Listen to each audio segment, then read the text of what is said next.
미국 네소타의 작은 마을, 나무집들이 푸른 나무 그늘 아래 자리 잡고 평화로운 삶이 흘러가는 곳에 평범한 고등학교가 있습니다. 2025년 가을의 어느 아침, 17세의 한국계 여고생 지아는 익숙한 복도를 조용히 걷고 있었습니다. 조용하고 말이 없으며 눈에 띄지 않는 그녀의 평범한 겉모습 안에 누구도 상상할 수 없는 엄청난 비밀이 숨겨져 있다는 것을 아는 사람은 아무도 없었습니다. 왜 한 소녀는 매일 심각한 괴롭힘을 견뎌내며 가만히 서서 수능해야만 했을까요? 단 한순간의 결정이 모든 것을 뒤바꿀 수 있을까요? 그리고 끔찍한 사건이 학교 식당에서 벌어졌습니다. 그 사건 이후 지아를 향한 모든 시선은 완전히 바뀌었습니다. 지아에게 무슨 끔찍한 일이 일어나고 있는 걸까요? 그녀가 거대한 비밀을 숨기고 있는 걸까요? 그리고 더 믿기 어려운 것은 그 비밀이 밝혀지자마자 왜 모든 학생들이 일제히 일어나 그녀에게 박수를 보냈을까요? 지금부터 여러분을 지아에 대한 놀랍고 충격적인 이야기 속으로 안내하겠습니다. 놀랄 준비를 하세요. 안녕하세요. 저는 김지아입니다. 올해 17살입니다. 아빠의 직장 때문에 한국에서 미국 미네소타 외곽의 작은 마을로 이사 왔습니다. 벌써 몇 달이 지났고 저는 링컨 고등학교에 다니고 있습니다. 저는 이 학교에 처음 발을 들였던 날을 생생하게 기억합니다. 심장이 북처럼 격렬하게 뛰었고 교복 치마를 다듬으려 할 때 손이 끊임없이 떨렸습니다. 교실문 앞에서 담임 선생님이신 존슨 선생님이 따뜻한 눈빛으로 저를 바라보셨습니다. 선생님은 준비됐니, 지아야? 라고 말씀하셨고 저는 그저 고개를 끄덕일 수밖에 없었습니다. 솔직히 말하면 그때 제 마음은 복잡한 감정으로 뒤섞여 있었습니다. 한국에서 엔지니어였던 아빠는 미국에 있는 회사 지사로 파견되셨습니다. 아빠는 저를 이렇게 힘들게 만들어서 정말 미안하다고 여러 번 사과하셨습니다. 저는 애써 밝게 웃으며 괜찮아요, 아빠. 새로운 곳에서 다시 시작하는 것도 나쁘지 않아요. 라고 말했지만 그것은 제 진짜 감정이 아니었습니다. 한국에서 저는 촉망받는 태권도 선수였습니다. 어렸을 때부터 재능을 보였고 전국대회에서 많은 금메달을 땄습니다. 엄마는 종종 자랑스럽게 우리 딸은 정말 특별해. 언젠가 올림픽에 나갈 수 있기를 바라 라고 말씀하셨습니다. 하지만 이제 그 모든 것은 과거가 되었습니다. 저는 낯선 땅에서 평범한 아시아계 전학생이라는 이름으로 다시 시작해야 했습니다. 교실 문이 열렸습니다. 낯선 20쌍의 눈이 동시에 저에게 쏟아졌습니다. 차가운 호기심, 무관심, 심지어 약간의 적대감까지 느껴졌습니다. 제 심장은 쿵 떨어지는 것 같았습니다. 저는 고개를 숙이고 교실로 들어섰습니다. 길고 검은 머리카락과 단정한 교복 치마. 여러분, 오늘부터 김지아가 우리 반에서 함께 공부할 것입니다. 한국에서 왔고 아직 영어가 서툴 수 있으니 친절하게 대해주세요. 존슨 선생님이 말씀하셨습니다. 저는 그 시선들 속에서 작고 길을 잃은 듯한 느낌으로 서 있었습니다.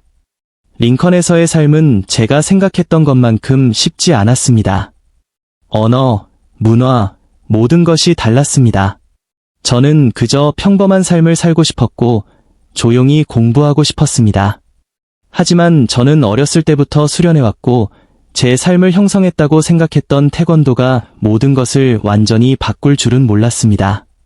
저는 두려웠고 상처받았지만 되돌아갈 수 없었습니다. 저는 속으로 되뇌었습니다. 괜찮아.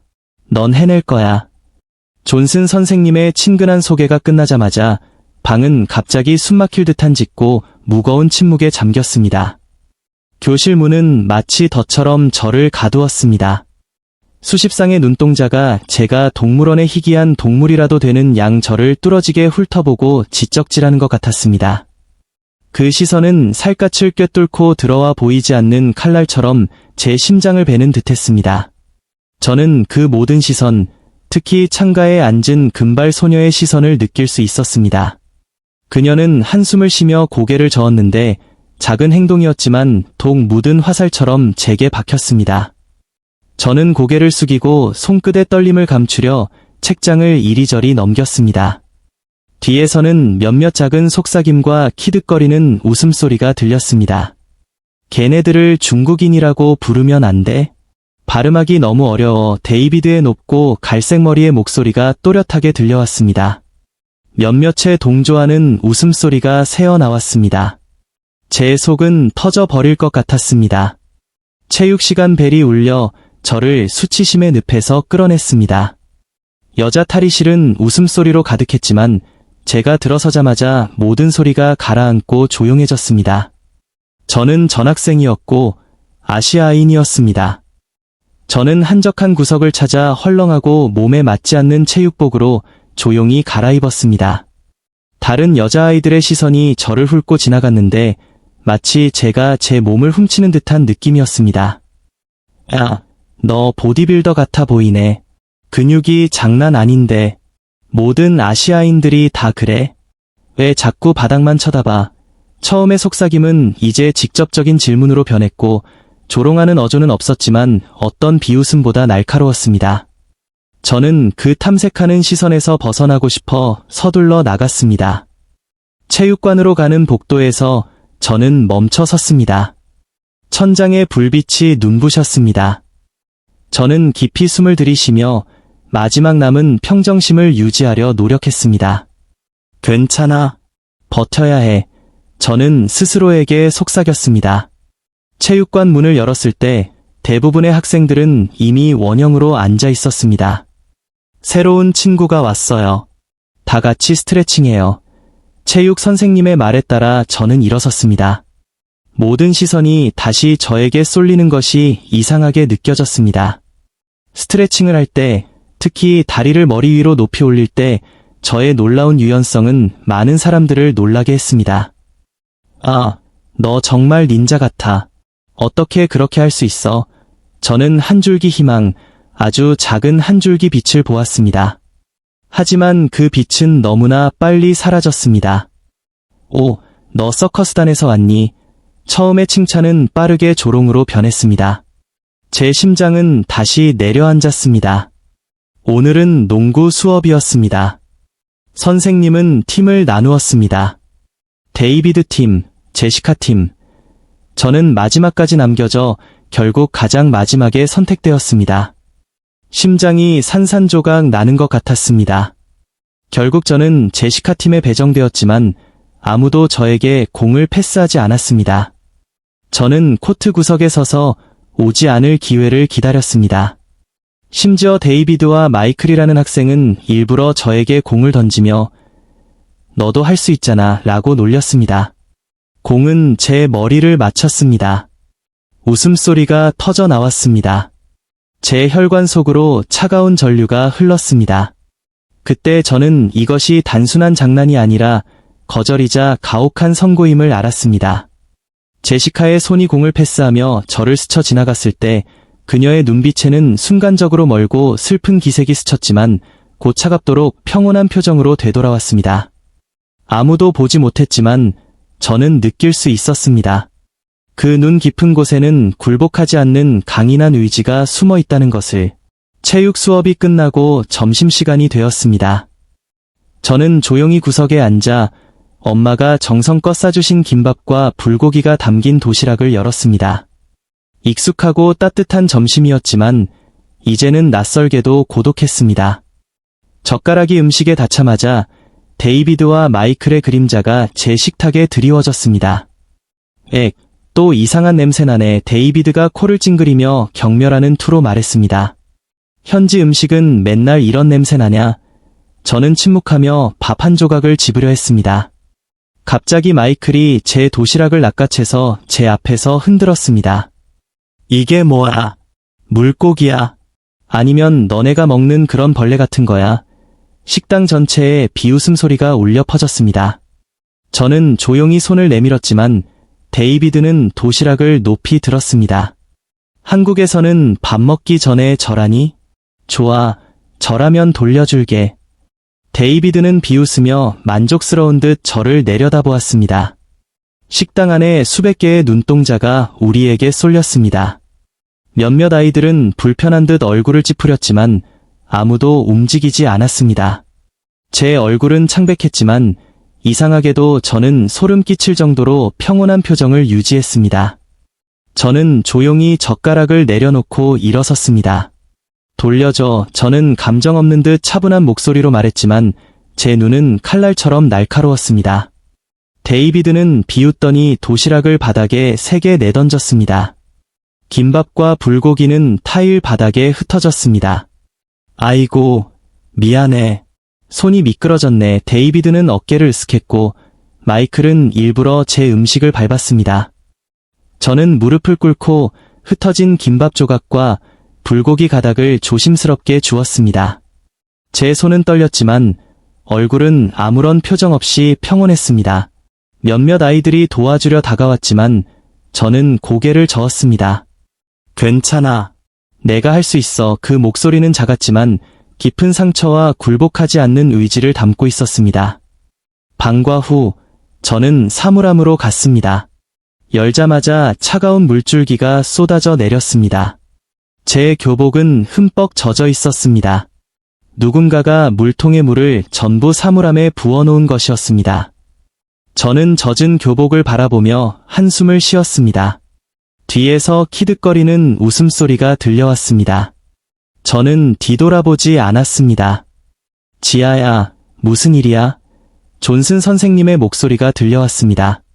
저는 서둘러 사물함을 닫고 억지 미소를 지었습니다. 아무것도 아니에요. 선생님, 제 물병이 엎질러진 것 같아요. 존슨 선생님은 저를 의심스러운 듯 바라보며 시선을 저에게서 복도 끝에 서서 키득거리는 데이비드와 마이클에게로 옮겼습니다. 지아야, 혹시 누가 너를 괴롭히니? 솔직하게 말해도 돼. 선생님이 도와줄게. 저는 존슨 선생님의 눈을 바라보며 진심 어린 염려를 느꼈습니다. 하지만 저는 여전히 고개를 저었습니다. 괜찮아요. 선생님, 그 말은 목구멍에서 막혔고 마치 스스로 극복해야 한다는 조용한 맹세 같았습니다. 선생님이 해결해 줄 수 있어. 존슨 선생님은 걱정스러운 표정으로 제 어깨에 팔을 감고 저를 꽉 안아주셨습니다. 도움이 필요하면 언제든지 선생님에게 말하렴. 저는 살짝 고개를 끄덕였고 선생님의 따뜻한 포옹은 저에게 위로의 약처럼 스며들었습니다. 선생님이 떠나자 저는 젖은 교복을 가방에 넣고 서둘러 체육복으로 갈아입은 뒤 학교를 뛰쳐나갔습니다. 비가 내렸습니다. 저는 빗속을 뚫고 걸었고 얇은 체육복이 몸에 달라붙었습니다. 다른 친구들은 형형색색의 우산 아래에서 웃으며 집으로 돌아갔지만 저는 익숙한 집으로 가는 길과는 반대 방향인 마을 외곽으로 발걸음을 옮겼습니다. 약 1시간 후 저는 낡은 건물 앞에 멈춰 섰습니다. 태권도 무술이라는 간판은 비에 희미해져 있었지만 약간의 윤기를 띠고 있었습니다. 문을 열고 들어섰습니다. 도장은 따뜻했습니다. 태권도 사진과 메달이 벽을 가득 채우고 있었고 넓은 훈련장이 방 한가운데 펼쳐져 있었습니다. 지아, 늦었구나. 앤더슨 사범님의 나이든 목소리가 들려왔습니다. 그는 젖은 머리와 체육복을 보더니 살짝 한숨을 쉬었고 그의 눈빛은 책망으로 가득했습니다. 저는 고개를 숙인 채 아무 말도 하지 않았습니다. 지아야, 넌 너무 인내심이 강해. 이제는 내 힘을 보여줄 때야. 그가 말했습니다. 저는 고개를 들어 그의 눈을 똑바로 바라보았습니다. 제 눈에는 복잡한 도전의식이 솟아올랐습니다. 사범님, 제가 배운 태권도는 자기 방어를 위한 것입니다. 저는 차분하지만 억울함이 담긴 목소리로 말했습니다. 먼저 공격하는 것은 우리의 길이 아닙니다. 앤더슨 사범님은 미소를 지으며 수건으로 제 머리를 말려주었습니다. 맞다. 하지만 때로는 자신을 보호해야 할 때도 있어. 언제까지 참을 작정이니? 저는 대답하지 않고 조용히 도장으로 들어가 도복으로 갈아입고 훈련을 시작했습니다. 제 동작은 물처럼 유연했지만 흔들리지 않는 힘과 의지를 숨기고 있었습니다. 그것들은 부드러움과 강인함의 조화였고 고통이 힘으로 변모하는 춤과 같았습니다.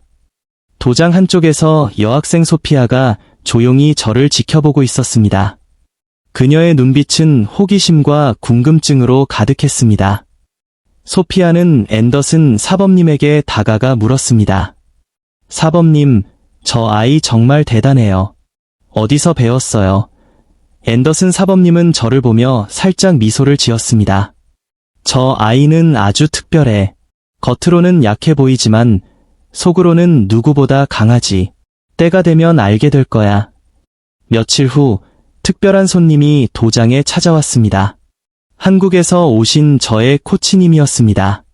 코치님, 여기 웬일이세요? 저는 놀랐습니다. 다음 달에 중요한 국제대회가 있어서 내 훈련을 도우러 왔어. 그가 제 어깨에 손을 올렸습니다. 제 눈에서는 살짝 눈물이 흘러내렸습니다. 코치님을 다시 만난 지 오래되었고 그의 존재는 저에게 큰 위로를 주며 저를 에워싸고 있던 고독과 어려움을 달래주었습니다. 그날 밤 소피아는 방에서 노트북을 켰습니다. 그녀는 지아은에 대한 정보를 검색했고 마침내 작년 국제 태권도 대회 영상을 찾았습니다. 화면 속 지아은은 완벽하고 강력한 동작들을 선보였습니다. 결승전에서 지아은은 강한 상대를 만났지만 뛰어난 기술과 정실력으로 승리했습니다. 믿을 수 없어. 소피아는 완전히 감탄하며 외쳤습니다. 학교에서의 제 삶은 점점 더 힘들어졌습니다. 처음의 시선과 속삭임은 이제 노골적인 괴롭힘으로 변했습니다. 데이비드와 마이클은 점점 더 대담해졌습니다. 그날 점심, 제가 체육관을 나와 화장실로 향했을 때 거울을 보았습니다. 피곤한 눈이었지만 시선은 여전히 강인했습니다. 화장실 문이 열리고 데이비드와 그의 친구들이 밀고 들어왔습니다. 야, 여기서 뭐해?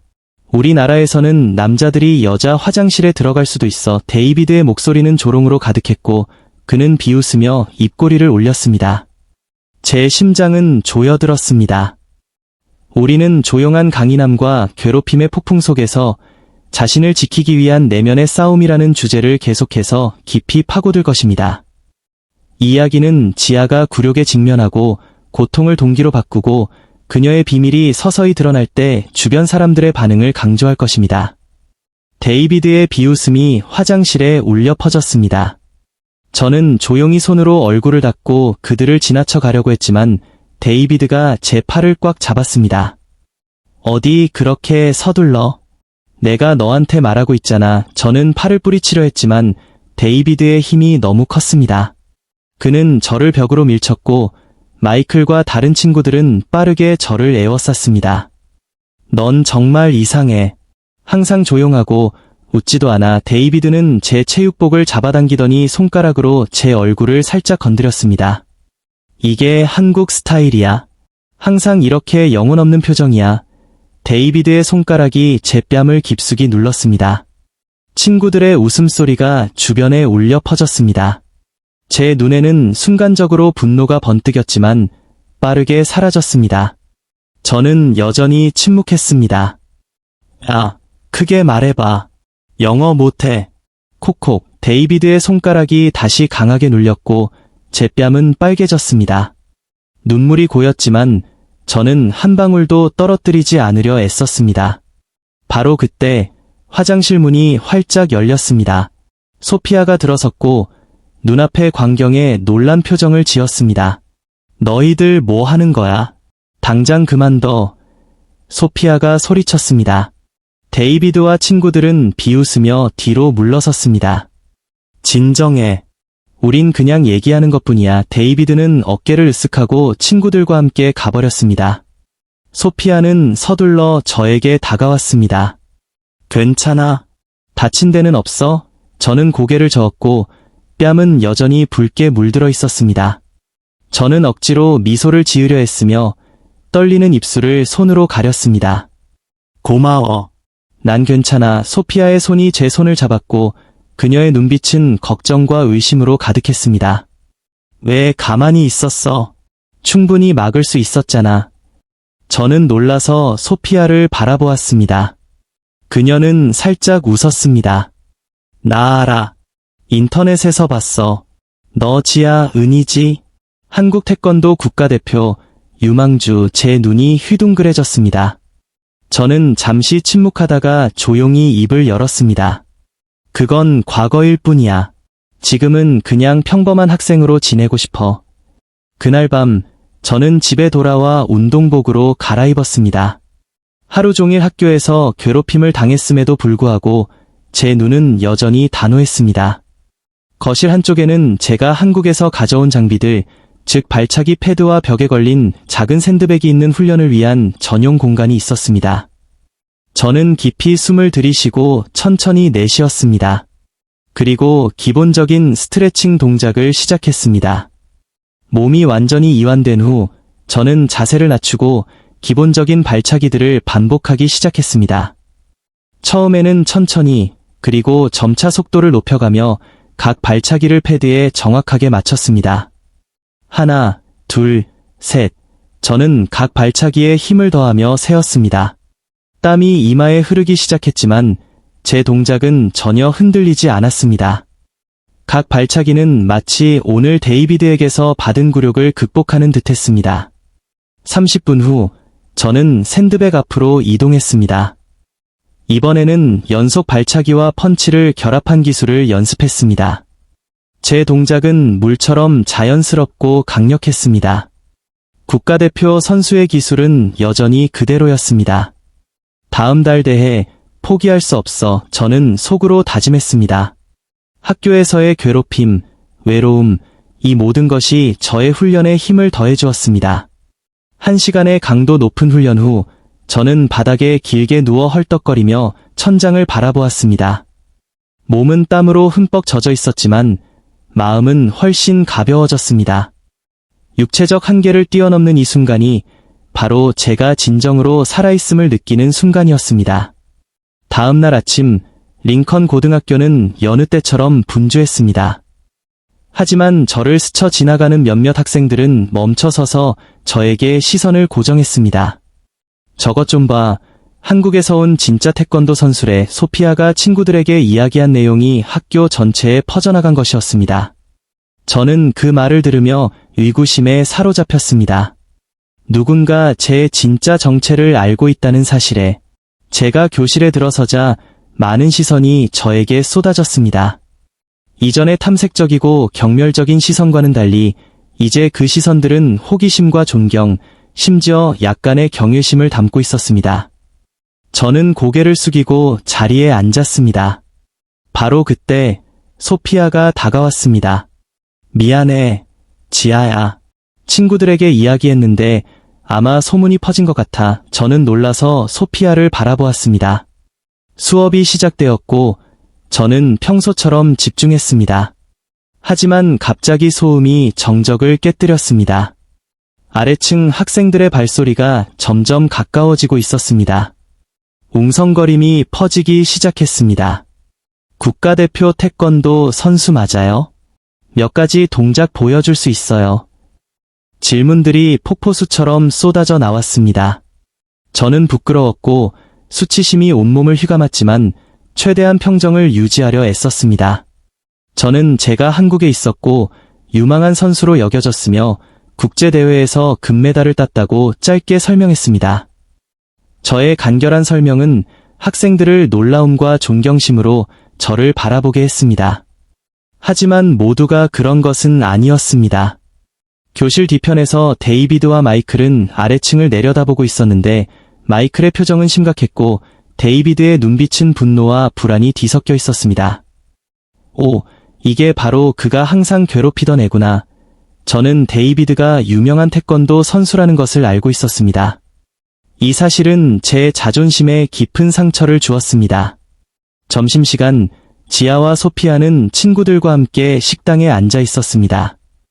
오늘은 어제보다 더 많은 학생들이 저에게 관심을 보였습니다.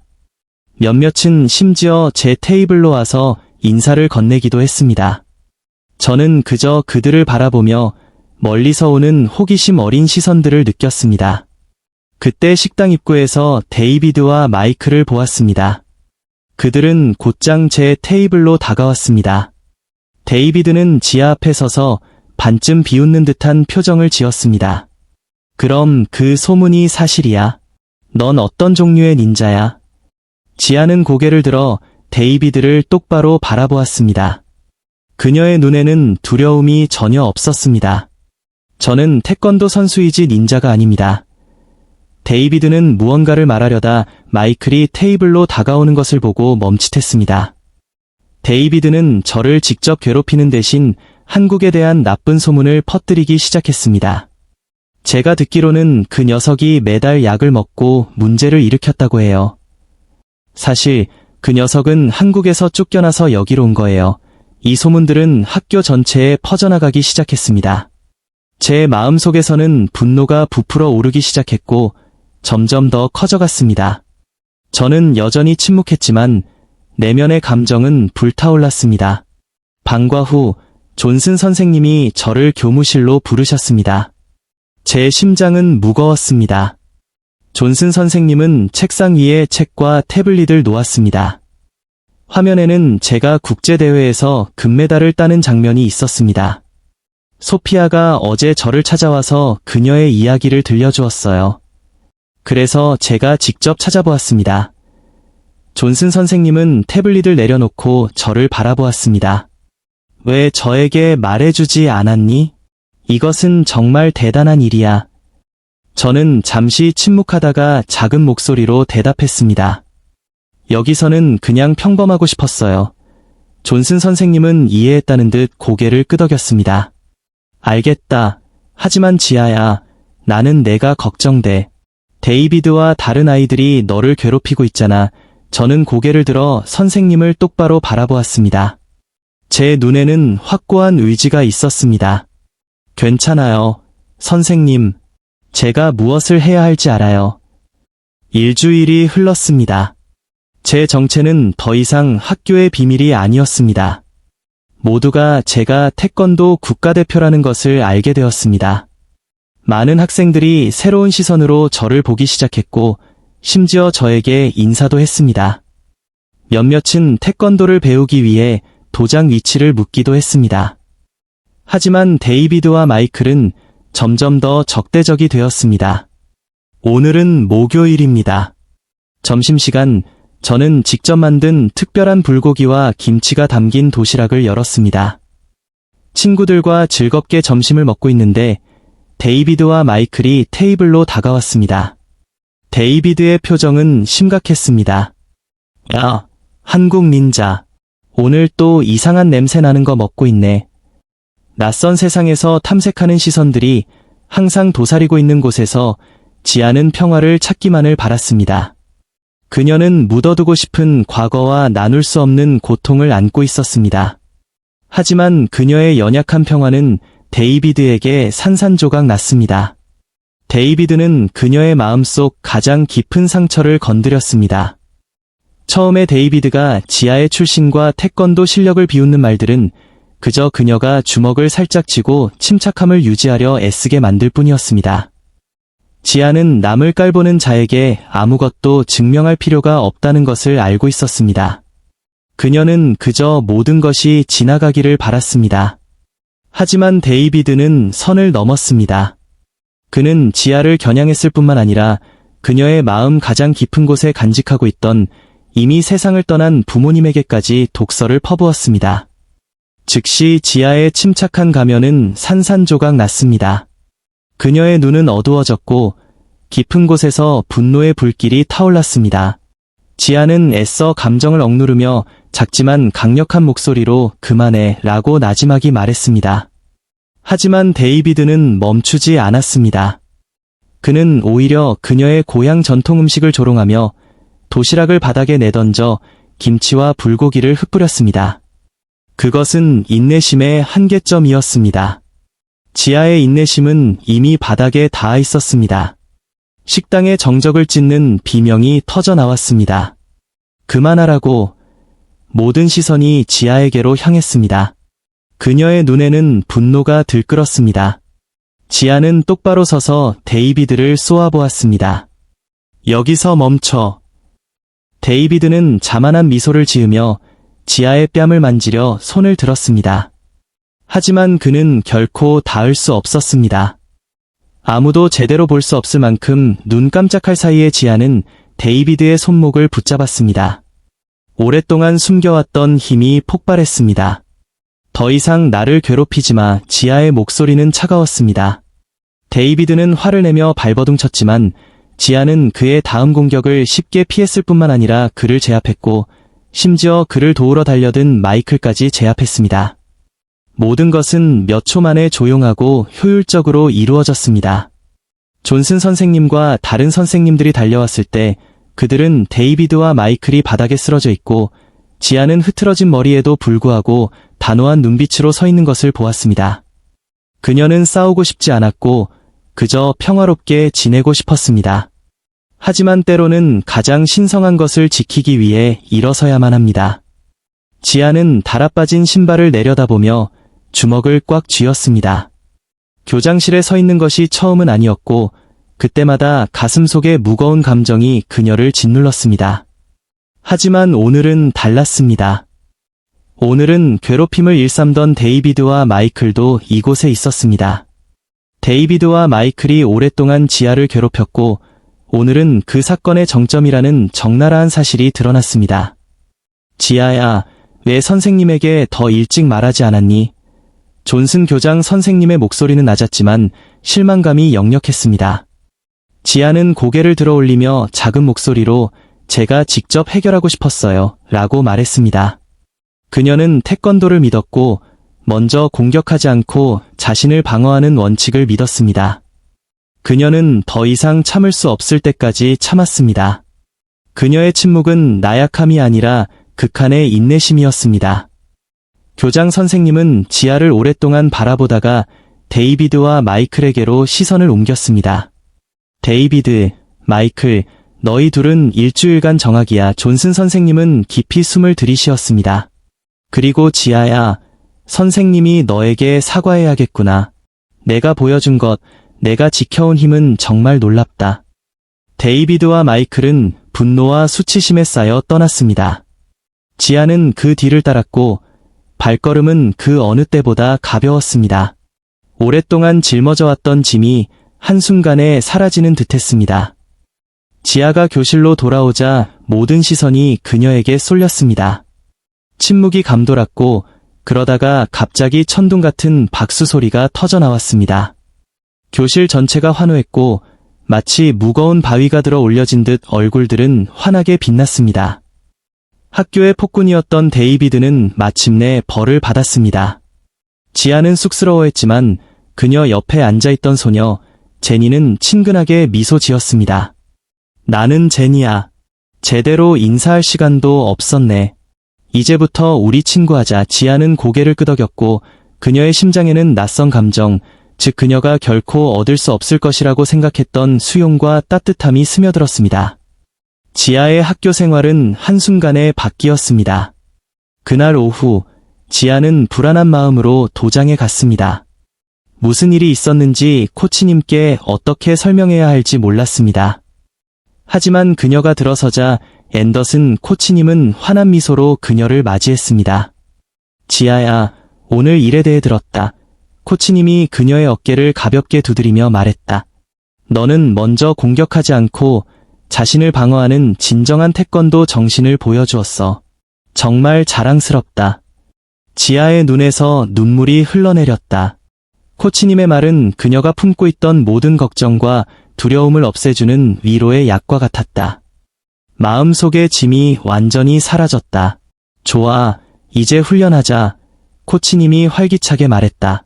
다음 주가 대회야. 시간이 얼마 없어. 지아는 고개를 끄덕이고 도복으로 갈아입었다. 오늘 그녀는 그 어느 때보다 집중할 수 있었다. 일주일이 지났다. 더 이상 지아라는 이름에 낯선 사람은 없었다. 모두가 그녀가 재능 있는 태권도 학생이자 학교 대표라는 것을 알게 되었다. 학생들은 그녀를 경외심 가득한 눈으로 바라보았다. 한때 무관심했던 아이들은 이제 인사를 건넸고 심지어 태권도를 배우기 위해 도장 위치를 묻기도 했다. 지아는 더 이상 외롭지 않았다. 체육 대회가 다가왔다. 링컨 고등학교 운동장은 에너지와 웃음으로 가득했고 지아는 흔들리지 않는 정신으로 모든 도전에 맞설 준비가 되어 있었다. 체육대회 날, 운동장은 화려한 색깔의 팀복으로 빛나고 있었다. 지아는 사람들 틈에 서 있었고, 팀 티셔츠는 평소보다 무겁게 느껴졌다. 그녀는 주변에 탐색하는 시선을 느꼈고, 불안감이 그녀의 가슴을 짓눌렀다. 오늘은 그녀가 태권도 시범을 보여줄 날이었다. 모든 것을 바꿀 수 있는 시범이었다. 소피아가 그녀의 어깨를 부드럽게 두드리며 안심시키는 미소를 지었다. 넌 할 수 있어, 지아야. 우리는 항상 널 응원해. 지아는 힘없이 고개를 끄덕였고 그녀의 손가락은 서로 얽혀 있었다. 그녀는 그 많은 사람들 앞에서 시범을 보인 적이 없었다. 점심시간, 뜻밖의 목소리가 들려왔다. 지아는 뒤를 돌아보았고 심장이 멎는 듯했다. 데이비드가 부모님과 함께 서 있었다. 데이비드는 당황한 표정이었지만 그의 부모님은 따뜻하게 미소 지었다. 안녕, 지아야. 우리 아들이 할 말이 있단다. 데이비드의 어머니가 부드럽게 말했다. 데이비드는 고개를 들어 지아와 시선을 마주쳤다. 미안해. 내가 한 일에 대해, 널 괴롭힌 것에 대해 정말 미안해. 데이비드의 사과는 진심이 담겨 있었고 지아는 그의 말 한마디 한마디에서 깊은 후회를 느낄 수 있었다. 지아는 천천히 데이비드 앞으로 걸어갔다. 괜찮아. 나도 있었던 일에 대해 미안해. 데이비드는 살짝 미소를 지으며 조심스럽게 손을 내밀었다. 지아는 망설임 없이 그 손을 잡았다. 주위에서는 듬성듬성 박수 소리가 들리기 시작했다. 데이비드의 부모님은 안도의 한숨을 쉬었다. 지아야, 우리 아들이 많이 생각했단다. 앞으로는 이런 일 없을 거야. 그리고 내 태권도 시범을 정말 기대하고 있단다. 지아는 미소를 지으며 고개를 끄덕였다. 그녀의 미소는 그 어느 때보다 밝았다. 오후, 특별 시범 시간이 되었다. 교장 선생님이 마이크를 들고 운동장 전체에 울려 퍼지는 목소리로 말했다. 그리고 이제 한국의 태권도 유망주이자 국제대회 금메달리스트인 김지아 학생의 특별 태권도 시범을 함께 감상하시겠습니다. 뜨거운 박수 부탁드립니다. 박수 소리가 터져 나왔다. 순백의 도복을 입은 지아는 긴장한 눈빛으로 무대 중앙으로 걸어나갔다. 코치님과 앤더슨 감독님은 관중석에서 그녀를 지켜보고 있었다. 힘내, 지아. 코치님의 응원 소리가 그녀에게 힘을 불어넣는 듯했다. 지아는 깊이 숨을 들이쉬고 준비 자세를 취했다. 음악이 흘러나오자 지아의 몸이 움직이기 시작했다. 그녀는 복잡한 태권도 기술을 물처럼 부드럽게, 하지만 단호하게 선보였다. 그녀는 마치 각 동작을 통해 이야기를 들려주는 듯했다. 처음에 나약함에서 폭발적인 힘으로, 두려움에서 용기로, 고립에서 연대로. 각 동작은 깊은 의미를 담고 있었고 편견을 극복하고 자신을 찾아가는 한 소녀의 여정을 보여주었다. 품새를 마친 후 지아는 격파를 선보였다. 5개의 나무판이 쌓여 있었다. 그녀는 집중했고 강력하고 단호한 발차기 소리가 울려 퍼졌다. 5개의 나무판은 산산조각 났다. 관객들은 놀라움과 흥분으로 터져나왔다. 마지막으로 지아는 태권도의 기본 동작과 자신만의 창의적인 동작을 결합한 창의적인 시범을 선보였다. 그녀의 몸은 마치 이야기를 들려주는 흐름과 같았다. 나약함에서 강인함으로, 두려움에서 용기로, 고립에서 연대로. 시범이 끝난 후 잠시 정적이 흘렀고 이내 천둥 같은 박수 소리가 터져나왔다. 모든 사람들이 일어나 지아에게 박수를 보냈다. 소피아와 친구들은 그녀에게 달려가 환호하며 안아주었다. 존슨 교장 선생님은 그녀를 바라보며 자랑스러움에 눈물을 글썽였다. 지아는 정말 대단해. 그녀는 프로 선수야. 찬사가 사방에서 쏟아졌다. 지아의 얼굴은 붉게 물들었지만 그녀의 미소는 그 어느 때보다 밝았다. 코치님과 앤더슨 감독님도 다가와 그녀를 축하했다. 선생님은 내가 자랑스럽다. 지아야. 그건 단순한 기술이 아니야. 진정한 태권도 정신이지. 지아는 감사를 표했다. 체육대회가 끝난 후 지아와 친구들은 함께 학교를 떠났다. 따뜻한 봄 햇살이 그들을 비쳤다. 지아는 하늘을 올려다보며 깊이 숨을 들이쉬었다. 이제 그녀는 더 이상 자신을 숨길 필요가 없었다. 그녀는 진정한 자신을 드러냈고 인정받았다. 지아야, 우리 아이스크림 먹으러 갈까? 소피아가 물었다. 지아는 환하게 미소 지으며 고개를 끄덕였다. 좋아, 가자. 존슨 교장 선생님은 집무실 창문으로 그들을 바라보며 따뜻한 미소를 지었다. 진정한 힘은 겉모습으로 드러나지 않는다. 그는 중얼거렸다. 진정으로 강한 사람은 약자를 외면하지 않고 자신을 끝까지 지키는 사람이다. 지아에게는 눈부신 봄날 아래 새로운 여정이 시작되고 있었다. 이제 그녀는 외국에서 온 전학생이 아니라 자랑스러운 고등학생이자 모두의 친구이며 무엇보다도 진정한 자신을 자신있게 드러낼 수 있는 사람이 되었다. 지아의 이야기는 다름과 편견을 극복하고 자신을 찾아가는 성장 이야기이다. 동시에 이것은 진정한 힘과 용기가 무엇인지 탐구하는 감동적인 이야기이기도 하다. 지아는 뛰어난 무술 실력을 가지고 있었음에도 불구하고 그것을 함부로 사용하지 않았다. 대신 인내심과 지혜로움을 가지고 자신을 보호하기 위해 정말 필요한 경우에만 자신의 기술을 사용했다. 이것이 바로 진정한 힘의 의미이다. 지아의 이야기를 통해 우리는 힘이 남을 깔보는 것이 아니라 정말 필요할 때까지 인내하는 용기라는 것을 배운다. 그리고 자신을 숨기지 말고 자신 있게 자신을 표현해야 한다는 것을 배운다. 왜냐하면 다름이 바로 우리를 특별하게 만드는 것이기 때문이다. 무엇보다도 편견과 괴롭힘에 맞서 자신을 끝까지 지켜야 한다는 것이 얼마나 소중한 일인지 깨달을 수 있다.